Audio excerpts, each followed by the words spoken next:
Ladies and gentlemen, welcome to the evening session of the City Council meeting. The meeting is called to order, and I would like to ask our City Clerk to please call the roll. All council members are present. Would you all please stand with me for the Pledge of Allegiance? And they remain standing for a brief moment of silence. I pledge allegiance to the flag of the United States of America and to the republic for which it stands, one nation, under God, indivisible, with liberty and justice for all.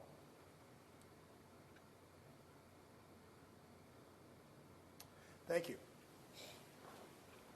All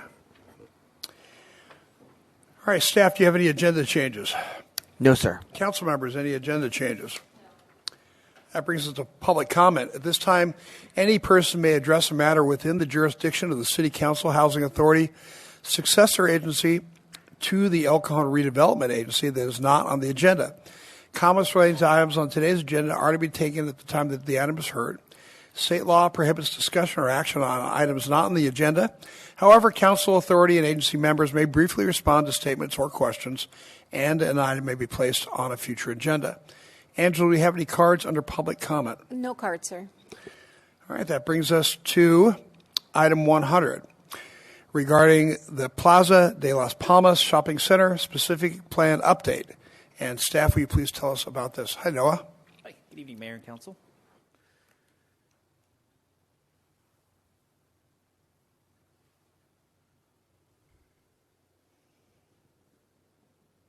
Great. So this item is a privately initiated request to allow neighborhoods serving warehousing, distribution, and wholesale activities at the Plaza de las Palmas shopping center. So here you can see the shopping center. We're at the corner of East Chase and Avocado on the southeast corner. Overall, the shopping center is 13 acres in size, and it's developed with two large commercial spaces which act as the major tenant anchor stores. Excuse me. There's also numerous small retail and restaurant uses in the remainder of the shopping center, as well as 3 satellite buildings out along Avocado Avenue, and then ample parking in between those. The shopping center is governed by a specific plan, which approves the site layout as shown in the aerial photograph here. So the shopping center has a general plan designation of neighborhood commercial. That's intended to include shopping centers found in close proximity to residential uses. As shown on the aerial photograph earlier, there's single-family homes directly to the east on Burnaby Street, as well as some single-family also to the west across Avocado Avenue. General Plan Objective 9.4.3, shown here, does seek to ensure that the neighborhood shopping center is defined to be compatible with those adjacent residential uses. So existing zoning regulations generally allow for warehousing, distribution, and wholesale activities to occur at retail stores, but only as an accessory use. And it limits those activities to 15% of both the floor area as well as the receipts. So retail stores can sell wholesale, but it limits it just to 15% of the floor area and 15% of those receipts. So the only areas in the city where you can go above that 15% threshold is in the heavy commercial and industrial zones. So those are all primarily located up along the Interstate 8 corridor and up by Gillespie Field. So the proposed specific plan amendment would add a definition, which is shown here on this slide as the proposed use.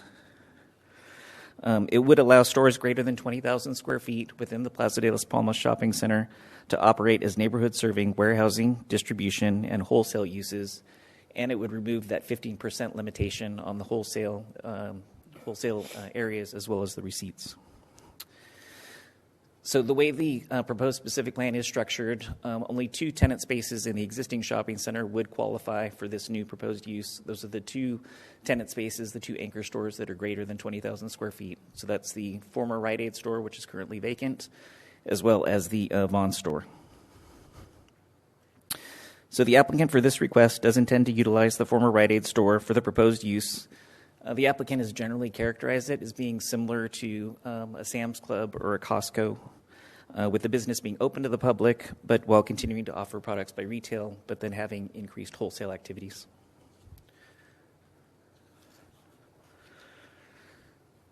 So one of the things that we were very careful to consider as related to this request was tobacco and alcohol. We really wanted to make sure, as part of this request, that the store didn't have the appearance of either a liquor store or a smoke shop.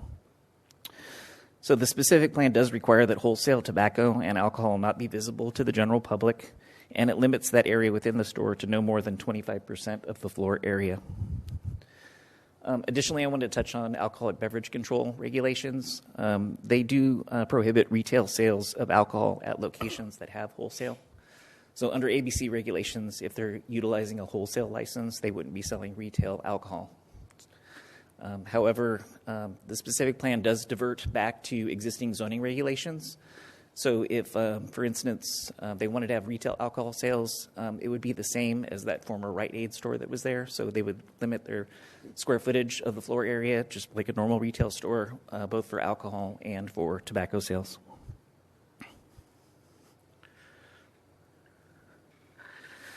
So while evaluating the proposal, staff considered online retail activities and home-based businesses such as Amazon, DoorDash, and Uber Eats. They're really starting to transform the retail landscape. They're delivering to people's houses.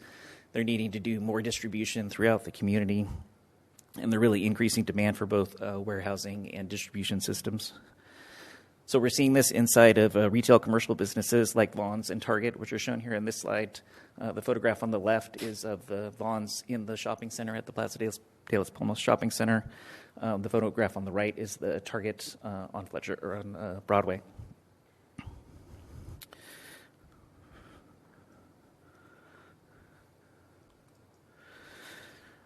It's important to note that nothing is proposed to change in the shopping center. So it's status quo. They're not proposing any improvements. They're not changing any of the roll-up doors that are facing the adjacent residences. But we did work with the applicant about some compatibility policies so that if in the future a new use does come in to take advantage of this new proposed use, we wanted to make sure that they weren't concentrating delivery docks or loading areas towards those adjacent residential uses. And then we also wanted to make sure that they retained the retail commercial, neighborhood commercial atmosphere in the shopping center. So the compatibility policies in the specific plan would mandate that no delivery docks, no new ones face the adjacent residences. And then also that they maintain that commercial atmosphere with the retention of the colonnades and then also having windows so that people walking by the front of the store can still look in. So in order to approve the request, the City Council needs to find that the proposed specific plan amendment serves the public interest and that it will implement the city's general plan. So draft findings indicate that the specific plan serves the public interest by providing opportunities for increased local delivery and distribution, thus meeting the needs of the marketplace in a manner that is compatible with surrounding properties. Additionally, the specific plan amendment would be exempt from environmental review under the existing facilities exemption because they're not proposing any new construction or any new areas. So the Planning Commission did unanimously recommend City Council approve this request, and staff's recommendation is to approve the requested specific plan amendment as shown on the slide here. I'd be happy to answer any questions. Thanks, Noah. Any questions, Noah? Yes, Michelle. Okay. This is just going to be the Rite Aid building?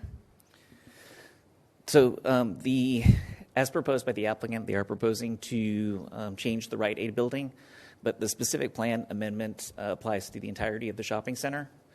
So we tried to work with the applicant to be a little forward-thinking so that in the future, let's say if Vons wanted to have more storage space so that they could do kind of more local distribution and delivery, they could take advantage of that. So the request that the applicant will speak to is specific to the Rite Aid building, but the overall specific plan amendment would apply to the whole shopping center. Okay. And what is the products, what is the company that's going to be selling out of the Rite Aid building? Because I understand that that's going to be like a warehouse type sale like Costco, Sam's Club, but also retail. What type of products are we selling there? The applicant has a great video that he showed at the Planning Commission meeting. It's generally wholesale household goods that they're proposing to sell from that location. It's branded, I believe, on the video as Cash and Carry as the name of the business, but he does have a video and he can speak more to those. So are we going to? I'm sorry, go ahead. No, that's all. So are we going to start combining the companies that do the same stuff into this one building? Because we have the same type of business on the corner of Mollison and Main Street. We have another one on the corner of First and Broadway. And then we have the 2 spice stores on Main Street that are not just spice, but also home goods. Mm-hmm. Are we going to combine all of that, or are we going to just add to this type of business? I think that the applicant could probably speak better to the individual products that they wish to sell at this location, but they would be required to be consistent with that neighborhood commercial zoning. Okay, I'll hold my question on that. The second question is on the liquor sales. They're going to be acquiring the liquor license from Rite Aid, or are we giving them a liquor license? It's my understanding that they have an existing wholesale license that they want to transfer to this location. And what is the saturation in that neighborhood on liquor licenses? Because I know that typically we don't give liquor licenses out. So the wholesale license doesn't have a saturation criteria that's in the zoning code just because it's not available to the public. So right now, the existing wholesale license, I believe it's at their location on North Marshall when I most recently looked it up. And so from that location, they were using it just as a point of distribution. So they're operating essentially as a warehouse, and either customers are coming to that location to pick up products, or they're delivering out to other stores. So it's essentially the same concept that they want to move here to the shopping center. They want to take advantage of the square footage within the Rite Aid, and then they want to have the wholesale alcohol not be visible to the public, so it doesn't look like a liquor store, and would only be accessible to wholesale purchasers that are coming in. Okay, so the liquor is not going to be for retail sale. Correct. Whereas their other products will be. Correct. Because I go to that shopping mall quite frequently because that's where I take my Amazon returns. Mm-hmm. What does the traffic study say? Because Chase already has traffic issues. There's already speeders, red light runners, accidents on Chase. What does the traffic study say on that? It's essentially a like-for-like swap out. So all we're doing is, like, currently the wholesale activities are allowed in the shopping center, and we're just increasing that percentage. And so the way the use would be operated, it would be consistent with the traffic that's generated for the previous Rite Aid store. Okay, and when did this go before planning? It went in November. Okay, thank you. Steve? Thanks, Noah. Good presentation. What are the boundaries of the specific plan, the shopping center itself? Yes, that's correct. Okay. And what's the floor area of the Rite Aid store? The total floor area is just over 20,000 square feet. Okay, so 20,000 just for kicks and giggles. Okay, so did I read, there's some language in the staff report I need clarified. Currently, you can use 15% for wholesale products and sell wholesale, 15% under the current specific plan. I read one place, the specific plan proposes to limit the combined area to no more than 25%, and later on I see the proposed change would remove the 15%. Mm-hmm. Help me reconcile those two. Okay. So generally in retail commercial zones, you have that 15% threshold for warehousing, wholesale, and distribution within an existing commercial business. So the exact opposite is true in industrial zones. So if you have a warehouse in an industrial zone, you can have 15% set aside to retail sales that happen in the front of the business. So the request in the commercial shopping center is just to eliminate that 15% threshold so that they can do the greater amount of wholesale and warehousing. So the request is they could go as high as 85 or 90% wholesale? Yes. Okay, good to and know. So the distinction, though, on the percentages for the 25% is really related to the alcohol and tobacco wholesale aspect of the business. And so when analyzing the request, staff wanted to ensure that they maintained that neighborhood commercial atmosphere. And so they're required to maintain the retail store. And we also wanted to make sure that there was a limitation so that the whole store didn't turn into a large, essentially liquor store or smoke shop, so that there was still sufficient activity for a retail store to maintain that neighborhood commercial atmosphere. So in this proposal, you're saying the maximum amount of tobacco and alcohol in a wholesale would be 25% of the 20,000 square feet? Yes, of the space dedicated. So within that individual space, 25% dedicated to tobacco and alcohol combined maximum. But then they can still have other wholesale products on the floor, which would be available for retail or wholesale purposes. The warehouse store concept. Yeah, so similar to like a Costco or a Sam's Club, where Or Smart they and just have Final or something limitations. like Yes. that. Okay. So what they're asking for is 10. I get you. They have a wholesale liquor license, don't they? Yes, that's my understanding. Do they have a retail liquor license? They do not, and that's what I was trying to allude to in the discussion about alcoholic beverage control. So they have essentially, there's a few exceptions, but you can't have a wholesale license with a retail license at the same location. There's some exceptions, like if you're a manufacturer, so like a brewery can have a license to sell retail for like a tasting room. But for general wholesale, it's my understanding per ABC regulations, you can't have a retail license at the same location. So we don't expect retail sales of alcohol or tobacco at this location? So I'm going back to the wholesale retail nuance. There's the limitation on the 25% wholesale for the whole floor area. Yes. But the underlying zoning would still allow the same operation as the Rite Aid or Vaughn's. So if you go into Vaughn's, Vaughn's has a maximum of 10% of their floor area allocated to alcohol sales. And then they have the maximum tobacco sales area of 16 cubic feet. Yes. So a store that goes in here could presumably in the future operate under those conditions. But if they had the wholesale alcohol license under current ABC regulations, they could not have a retail license. Okay. Okay. No objections from people on Burnaby Street? I received one email that asked for clarification. I provided the definition, and by email correspondence, no objections were given. I did get a couple phone calls yesterday and today, also asking for clarification. I provided them with the information as characterized in my presentation. They didn't express any objections and said they wouldn't be attending tonight. And does this use meet all the setbacks in terms of so many feet from residences, so many feet from churches, religious facilities? Does it meet all those requirements? So the issue, again, is the nuance between the wholesale and the retail activities. So the retail activities have those separation standards, and then there's those exceptions for like Vaughn's to have the alcohol sales as a larger grocery store. And then there's the different regulations for tobacco that they have to follow.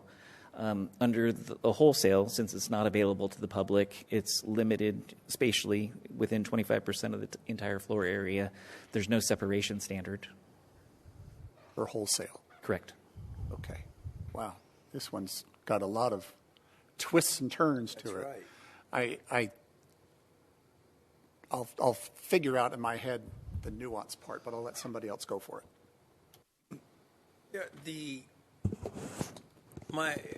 I think that's a high crime area. Could they have retail? Could they get a liquor license in a high crime area? They wouldn't meet the separation standards for a liquor store, but obviously in the past, Rite Aid and Vaughn's both sold alcohol. Right, but this would be, okay, so they would take the Rite Aid liquor license? Now, the issue is that they are proposing just wholesale, so it would be not available to the public. It would only be available to wholesalers. You couldn't see it when you went in the store, so it wouldn't look like a liquor store. And so it would be severely restricted. Okay, so they will not be able to sell liquor retail unless they close their wholesale section. Is that Yes. correct? Correct. So as long as they keep the wholesale section, they can't sell retail liquor. Correct. Okay. and tobacco they can sell in the retail section. Yes, under the existing regulations that limit it to basically the 4x4 area that you see behind the counter when you're checking out. All right. So let me take a step back. What we're essentially doing with this area is expanding the opportunity for these two buildings in this specific area to be used. We're expanding that. So it's either the Vons is occupied by Vons or a vacant building. So we're expanding the use. So the existing use for a Rite Aid or a Vons could still be there in the future if this applicant just left. But what we're doing now is expanding the potential use for it to be warehouse and then a little retail. Is that right? Yes, correct. Okay. I think I would characterize it as we tried to look at it from a forward-thinking perspective. So I know of an Albertsons in Lemon Grove. It's about 40,000 square feet where they came in and did a tenant improvement and allocated about 25% of their floor area towards a more modernized distribution system. So Right. they walled that off. The store went from 40,000 to 30,000 square feet. They have a lot of racks and freezers where the people that go around and pull merchandise, pull them all, get them set up in the coolers, and then they deliver them out to the parking lot, or they let the trucks deliver to your house. So the idea when discussing this with the applicant was to make sure that we accommodated that future Vons model that may come to this shopping center, and then to also think about how the intersection of how like in Amazon and how Uber Eats or those or the shopping cart. How those change kind of the operation of a Right. retail commercial shopping center. Right. And so we tried to take it from the point of view of this is a neighborhood shopping center serving the surrounding neighborhood, maintain that neighborhood retail commercial atmosphere, Right. but allow some flexibility so that they can grow and meet the needs of consumers. And so, as you stated a couple times, ABC regulations say you can only have one liquor license at a single property. And this applicant is choosing to do a wholesale liquor license. So really, we just removed a liquor license from the area for retail. Is that? Yes. Yeah. Okay. So we're removing a liquor license from that area. So now there's just the Vons in that specific plan that has the on-site retail selling of liquor, because everything else is wholesale at that property. Yes. But in the future, let's say if the use went away and Rite Aid wanted to come back, they would be able to take advantage of the existing zoning regulations. If they had a liquor license Yes. to transfer there. Correct. Okay. That's all the questions I have right now. Hi, Noah. So how far is the current location of the store from the new location? I don't think I measured that. The location is on North Marshall. Seemed like it was about less than a mile to me. Probably a little over a mile, if I had mile and a Okay, half. about a mile. Yeah. It's adjacent to the Public Works yard, so being advised about 3 miles. Oh, 3 miles. Oh, okay. How long has the Rite Aid store been vacant? I'm not aware. I know we've been working with the applicant for probably in excess of 9 months on this application, but the applicant may be able to speak to that because they purchased it for the purpose of this use. I'll bring you guys up to talk about it in a minute.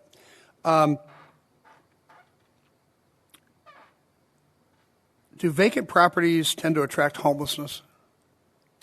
I mean, generally, I would say yes, they do. And is there a homeless problem at this property?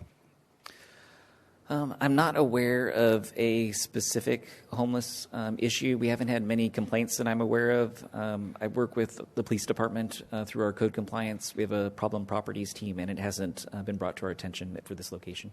Okay, I appreciate that. Steve, you want to ask another question? Yeah, I need some follow-up here. The staff report, the specific plan proposes to limit the combined total area devoted to wholesale tobacco and alcohol to more than 25% of the floor area. Mm-hmm. So wholesale tobacco and alcohol could be no more than 25% of the whole store. Correct. Okay.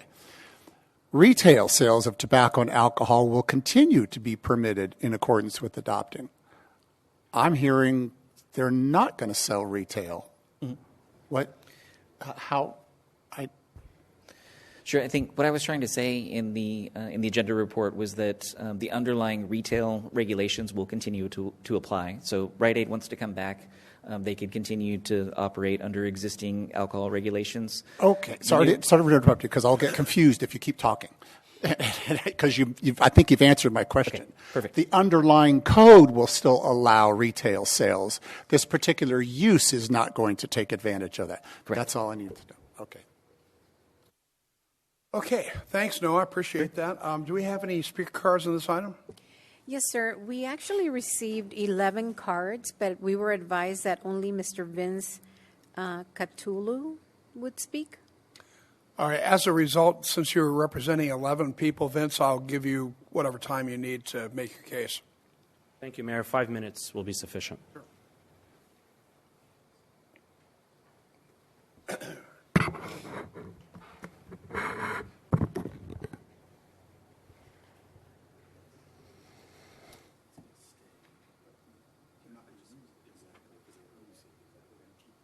Good evening, Mayor Wells and members of the City Council. My name is Vince Catula with Catula & Associates, and I represent Issue Inc. on item 100 for tonight's agenda. With me tonight is Jeff Mansour, president of Issue Inc., and his family, who have owned and operated their cash and carry business in El Cajon for over 30 years. We're here before you tonight seeking your approval to amend Specific Plan 32, allowing neighborhood serving warehouse, distribution, and wholesale to occur within Specific Plan 32. The proposed project is simple. One could compare it to that of a mom-and-pop style Costco or Sam's Club. The site would be open to the public, but customers are required to maintain an annual membership. Products include bulk-size snacks, drinks, medicine, frozen food, personal hygiene products, automotive equipment, and other household goods. Wholesale tobacco and alcohol will also be available, but they are restricted to business owners only, who must possess an active reseller's license, either from the Department of Alcohol Beverage Control or state tobacco licensing. The licenses that the business must maintain are also restricted to wholesale only. They will not have any retail alcohol or tobacco licenses. Both tobacco and alcohol will be secured off from the remainder of the store and accessible to resellers only. The secured area is externally screened with household goods to prevent any visual impacts or the appearance of a smoke shop or a liquor store. We'll discuss that a little bit here more shortly. This animation shows what the site will look like after the tenant improvements have been completed. As you can see, the external facade will remain the same as it does today, except for a new sign. So what you see right here is the entrance to the proposed store. This is an existing foyer. There's one way in and one way out. As you enter, you go through some metal gates to prohibit anybody from shoplifting and running out the one way. What you're going through right now is a chips aisle that has Doritos and some candy bars and Cheetos and Skittles and Lay's and whatnot. What we're walking into right here is a coffee break area off to your right. We're going to turn around. We're going to see that again. One could compare that to the hot dog area of Costco. You can get a cup of coffee here, obviously not for sale, but for sit down for customers that have been shopping all day. This is automotive equipment and laundry detergent, bulk size products available here in this facility. As we continue throughout the store, what you'll see is other sorts of products. We have soap, we have drinks, we have cereal, everything again in bulk size that you would find at a Costco or a Sam's Club. Here we have large bars of soap. And as we continue, we're looking at Evian cases and other sorts of drinks and snacks. Off to your left, you see the cage where the tobacco and alcohol are caged off and available to resellers only. As you can see, it's screened off by soda pop. The only way to know that there's alcohol or tobacco in the store is if you go through this wholesale-only restricted cage. Once you enter, you see the tobacco. You're going through these aisles. There's alcohol here as well. But again, completely caged off and secure only for resellers. Off to the left, an existing freezer will serve as frozen food, similar to Costco bulk-size products. We have kombucha by the cases that you would find in the drink section. And straight ahead, we have a customer service area where management will be operating the business. And again, like I mentioned earlier, one way in, one way out. Here you have 5 Costco-style check stands that you need to go through before you exit the store in the back corner.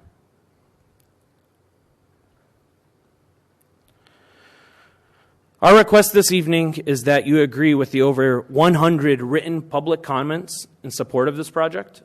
You agree with staff's recommendation to adopt the proposed SP 32 changes and adopt the resolution approving the SP 32 amendment. This concludes our presentation, and we're available to answer any questions. I do have a couple follow-ups, if I may, to Councilmember Mitchell's questions earlier. Certainly. This use is far less intense than the existing underlying use of a drugstore. Pertaining to traffic generation, according to Sandag's not-so-brief traffic guide, drugstores generate 90 trips per 1,000 square feet. And we have about 21,400 square feet here, so that brings us to about 2,000 trips a day. This wholesale use generates 60 trips per day. That's about 1,200 trips. I don't think we're going to be getting 1,200 customers, although God willing, we will. But that answers the traffic generation. Regarding the alcohol and tobacco, state law prohibits wholesale and retail licenses for alcohol in the same facility. We cannot have a retail license. The business model does not include a retail component for alcohol and tobacco. Same thing with tobacco. We don't plan on selling tobacco as retail. And then finally, regarding Councilmember Goebel's comments on the truck in the back and any questions from the neighbors on Barnaby. Under the current use, Rite Aid has semi-trucks, 18-wheelers, that pull in 24 hours a day with no restrictions. The business operation that we're proposing include small box-tail style trucks, U-Hauls, if you will, that will be arriving anywhere between 8 a.m. to 3 p.m. max. They're not coming overnight and unloading while the store is empty, which is typical of what Rite Aid does. No idling and nothing of that sort. So, again, thank you for the opportunity to speak, and I'm available to answer any questions. Well, first I want to commend you on one of the best presentations I've ever seen in years. Thank you. So you hit every point that I was concerned about. And then I want to address the mayor's concern about the alcohol and the homeless. Well, first of all, a homeless guy isn't going to buy one of your memberships. And secondly, the alcohol is sold only in the warehouse part. So there will probably be an actual reduction of the homeless abusing alcohol in that area. Just to clarify, that wasn't my concern. My concern was the empty store attracting vandalism and homelessness as opposed to a store where people are coming and going. Well, yeah, that works out too. Your point is well taken. Yeah, so I think this is a great idea and will be of great benefit to the community. So thank you for coming in. Thank you, Councilmember Kendrick. Great presentation. Exactly. That really helps bring it home. A question I have is your cage didn't show product stacked up above the shelves so that it could be seen inside the cage so it could be seen outside the cage. Is that your intent, to keep that area free so that I can't see bulk tobacco or alcohol inside the cage? That's exactly right. So it's visually screened by household goods so that tobacco and alcohol are not visible from anywhere outside of the cage. Yeah, my suggestion would be if you ever do need to stack it that high, then if the fire code allows or something, you just make an opaque wall instead of a fenced. Well taken. Thing, something like that. I agree. This removes a retail alcohol presence in that neighborhood and makes it wholesale. What you're asking for is to go from 2,000 square feet as you're entitled, 10%, entitled under a retail use as Rite Aid is today, to go up to 25%. So to go from 2,000 square feet to 5,000 out of a 20,000 seems reasonable to me. So for all those reasons, I support the application. Yeah, again, I'm just going to echo the presentation. It's fantastic. And I live in this district. We go to that Vaughn's, and I went to the CVS, and probably about a half a dozen times I saw personally with my wife and my kids people just loading up a shopping cart full of stuff and walking out the front door. And so the crime there is apparent if it's just me seeing it. And unfortunately, the CVS staff isn't going to do anything. So I think this is a big improvement for the general area that criminals are going to know they're not going to be able to just walk in and take stuff anymore because of the measures that you're taking to secure it. So it seems like a great improvement. We're not losing anything with regard to the existing code. That code still could serve a purpose, in the future, but 1,600 people a day is your goal for coming in there. I don't think you're going to go out of business anytime soon if that's your goal. So, again, I think it's an improvement for the area. Traffic, lack of crime and criminals coming in, or at least reduced, and you're going to keep that same facade. I think it's going to be an improvement. I think the people around are going to like it. So I appreciate you bringing your investment into El Cajon. Thank you, Councilmember Ortiz. I agree with everything everybody said. The one thing I want to point out is that I went and visited the existing store, and it's very close to the store. So it's not going to really change the dynamics, but it does encourage the increasing of an already successful business. I think from a business perspective, I'd like to see that happen. I'm also concerned about an empty Rite Aid because CVS's and Rite Aids are closing all over the state because of the policies of the state regarding theft. And the big box drugstores are getting out of California. So I don't see that that's going to be a store that people are going to want to rent. Certainly can't put another grocery store next to the Vaughn's. So this keeps that shopping center from becoming dilapidated and a homeless magnet. And so that in and of itself is enough for me to vote yes on this. Thank you, Mayor Wells. All right, thank you, Vince. I appreciate it. Okay, I'm going to make a motion to close the public hearing. Second. Please vote. Motion carries by unanimous vote. All right, bring it back to council for discussion. I think we've fleshed out a lot of the issues already, so I'm going to go ahead and move to adopt the next resolution, approving the CEQA exemption, and adopt the next resolution approving amendment to specific plan number 32. Second. Please vote. Motion carries by unanimous vote. Congratulations. When will you be open to the public? Tomorrow. You have to work all night, right? Yeah. Probably in March, 2-3 months. We just want to make sure we go through this and make sure we get the approval.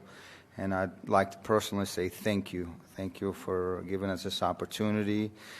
And hopefully this will work out. And we wanted your blessings. Since we got it, we're going to start moving forward. So God bless you all, and I really, really appreciate it. Go make lots of money. Yeah, hopefully. And lots of sales tax. Thank you. Yes. All right.